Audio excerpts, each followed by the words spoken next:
বিশ্বের নজর এখন ইতালির রোমে। তবে তার আগেই কূটনীতির মঞ্চে বিস্ফোরক এক বার্তা দিয়ে আলোড়ন তুলেছে ইরান। পারমাণবিক কর্মসূচি নিয়ে যুক্তরাষ্ট্রের সঙ্গে দ্বিতীয় দফা আলোচনা শুরুর আগ মুহূর্তে ইরানের কণ্ঠে কঠিন হুঁশিয়ারি।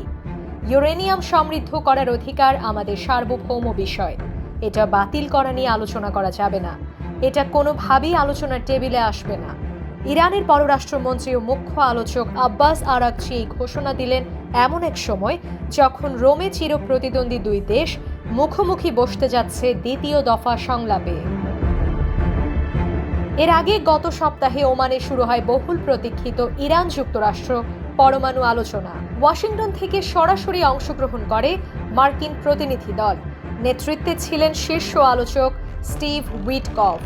কিন্তু প্রথম দিনেই উত্তেজনা ছড়ায় উইটকফের এক বিবৃতি ঘিরে। তিনি বলেন, চুক্তি পেতে হলে ইরানকে অবশ্যই ইউরেনিয়াম সমৃদ্ধকরণ বন্ধ করতে হবে। আর তারই পাল্টা জবাবে এবার তেহরান থেকে বিস্ফোরক বিবৃতি দেন আরাগচি। আমরা শুনেছি যুক্তরাষ্ট্রের বিবৃতি, তবে প্রকৃত মনোভাব বোঝা যাবে আলোচনার টেবিলে। আমরা আলোচনার জন্য প্রস্তুত, কিন্তু ইউরেনিয়াম সমৃদ্ধিকরণ অধিকার নিয়ে কোনো আপোষ চলবে না। অবাক করা তথ্য হচ্ছে, যেখানে দ্বিতীয় দফা আলোচনার কথা ছিল ওমানে, সেটি হঠাৎ স্থানান্তর করা হয়েছে ইতালির রোমে। ইরানের পররাষ্ট্র মন্ত্রণালয়ের মুখপাত্র ইসমাইল বাঘাই এক্সের এক পোস্টে তিনি লেখেন, আলোচনার ভেন্যু যেন গোল পোস্ট, যেটা বারবার সরালে খেলার নিয়মই বদলে যায়। এটা শুরুতেই আলোচনার ভবিষ্যৎ বিপন্ন করার মতো একটি পেশাদার ভুল।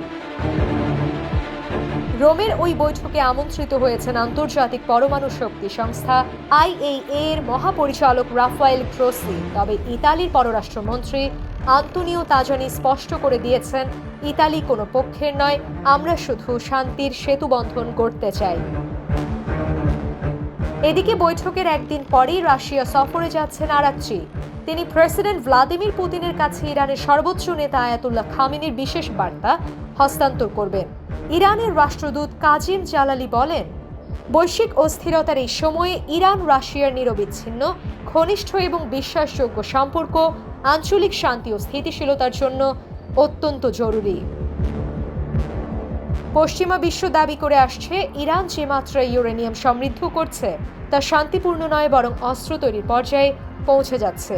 কিন্তু তেহরান বারবারই দাবি করছে তাদের এই পারমাণবিক গবেষণা সম্পূর্ণ বৈজ্ঞানিক ও শান্তিপূর্ণ। ইরান মাথা উঁচু করে বাঁচতে চায়, হুমকি দিয়ে নয়, গর্ব নিয়ে।